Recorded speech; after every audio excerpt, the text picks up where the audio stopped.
Hello అండి. Sweet తినాలనిపించేటప్పుడు తక్కువ టైంలో, తక్కువ ఇంగ్రీడియెంట్స్‌తో చాలా ఈజీగా చేసేయొచ్చనమాట.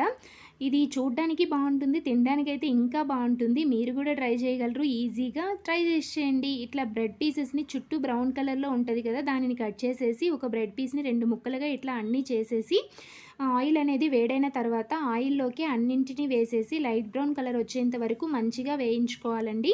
ఇప్పుడు వీటిని పక్కన పెట్టేసి ఇంకో కడాయి పెట్టేసి గ్యాస్ పైన దానిలోకి పాలను పోసేసి పాలలోకి ఎటువంటి వాటర్‌ని యాడ్ చేయకూడదు.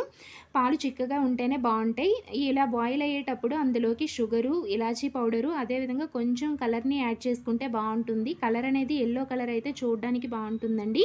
ఇది మీ ఇష్టం, కలర్ యాడ్ చేయొచ్చు, యాడ్ చేయకపోవచ్చు. ఇలా ఒకసారి కలిపేసి దానిలోకి మనం వేయించి పెట్టుకున్నాం కదా బ్రెడ్ పీసెస్ అన్నింటిని వేసేసి టర్న్ చేసేసుకొని బాదం పలుకుల్ని ఇట్లా చిన్న చిన్న ముక్కలుగా కట్ చేసి వేసేయండి. అంతే సింపుల్.